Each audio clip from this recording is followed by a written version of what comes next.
ஒரு பெண் விரும்பிய வாழ்க்கை வாழறா அப்படின்னா என்ன? அது எப்படி இருக்கும்? ஏன்னா, நம்ம ஊரில் ஒரு பெண் விரும்பிய வாழ்க்கையை வாழ்வதற்கும், நார்வேயில் ஒரு பெண் விரும்பிய வாழ்க்கை வாழ்வதற்கும் நிறைய வித்தியாசங்கள் இருக்குது.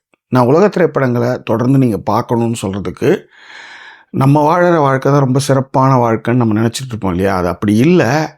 இதே பூமி பந்தில் இன்னொரு பக்கத்தில் இன்னொரு உலகம் கூட இல்லை. இதே பூமி பந்தில் இன்னொரு இடத்துல ஒரு 10,000 மைல் 20,000 மைல் இந்த டிஸ்டன்ஸில் வெவ்வேறு வாழ்க்கையை வாழக்கூடிய நபர்கள், வெவ்வேறு கலாச்சாரம் கொண்ட நபர்கள் இருக்கிறாங்க. அவங்களும் சாப்பிட்றாங்க, அவங்களுக்கும் உணர்வுகள் இருக்குது, எல்லாம் இருக்குது. ஆனால் நம்மளை எது இந்த மாதிரியான வாழ்க்கையை வாழ விடாமல் பண்ணிச்சு, அங்கே இப்படியான ஒரு வாழ்க்கை சாத்தியமாச்சு அப்படின்றத இந்த படம் நீங்கள் பார்க்கும்போது உங்களுக்கு புரியும். ஒன்று. ரெண்டாவது, ஒரு சுதந்திரமான பெண் அவளே அவளுடைய முடிவுகளை எடுக்கணும். அவளை யாரும் கட்டுப்படுத்தவே கூடாது. எனக்கு தெரிஞ்சு இதை ஒரு 15-20 வருஷத்துக்கு முன்னாடி பாலகுமாரன் தன்னுடைய ரைட்டிங்கில் ஒரு கதாபாத்திரம், அதாவது ஒரு பெண் கதாபாத்திரம் தனக்கு புள்ளே வேணாம் கல்யாணமும் வேணான்னு முடிவெடுக்கும். அன்னைக்கு அது மிகப்பெரிய விமர்சனங்களை சந்திச்சுது. ஆனால் இன்றைக்கி நீயா நானெல்லாம் பார்த்துருப்பீங்க, டிங்க் லைஃப்ன்ற ஒரு லைஃப் வாழறாங்க. அதாவது குழந்தைகளே இல்லாமல் கணவன் மனைவி மட்டும் இருப்பாங்க. அவங்க சொத்து எல்லாம் அவங்க என்ஜாய் பண்ணுறதுக்கு தான் இருக்கும், நாங்கள் குழந்தைய வச்சுக்கவே மாட்டோம் அப்படின்னு சொல்லுவாங்க. ஆனால் இப்போ என்னையே நாங்கள் கேட்டிங்கன்னா, குழந்தை நல்லது தானே, ஒரு பிடிப்பு இருக்குமே நான் சொல்லலாம்.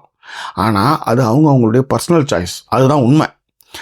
ஆனால் ஒரு கட்டத்தில் போர் அடிச்சுடும் போது எங்களுக்கு போர் அடிக்காது அப்படின்னு சில பேர் இருக்காங்க இல்லையா? ஏன்னா நம்ம பண்ண விஷயத்தை அவங்க பண்ணலையேன்ற ஒரு கோபம், ஆற்றாமை, நீ எப்படி இவ்வளோ சுதந்திரமாக முடிவெடுக்கிற, என்னால் இப்படி எடுக்க முடியலையன்ற இயலாமை, இதெல்லாம் தான் அந்த டிங்க்கு ரிலேஷன்ஷிப்பில் அந்த மாதிரி வாழ்க்கையை வாழறவங்க மேலே நம்ம ஒரு பார்வை வைப்போம். நம்மளுடைய அவநம்பிக்கை, நம்மளுடைய இயலாமையெல்லாம் அவங்க மேலே கோபமாக காமிப்போம். நீங்கள் கல்ச்சருக்கு எதிரானவங்க, உங்களுக்கு வாழவே தெரியல அப்படின்லாம் அவங்களுக்கு நம்ம கேள்விகள்லாம் பயங்கரமாக கேட்போம். ஆனால் அது அவர்களுடைய முடிவு, அவர்கள் சுதந்திரமாக வாழணும்னு நினச்சிருக்குது. சிலது என்னென்னா, இப்படி ஒரு முடிவு எடுத்துட்டு நான் அன்னைக்கு தப்பு பண்ணிட்டேன்னு அழகிற கேசுகளும் உண்டு. ஓகேவா? அப்படியும் பார்க்கலாம், இப்படியும் பார்க்கலாம். ஆனால் நீங்கள் ஆணும் பெண்ணும் இணைந்து இருக்கும் பொழுது இந்த முடிவுகள் பிற்காலத்தில் மிகப்பெரிய பிரச்சனைகள் உண்டாக்கும்.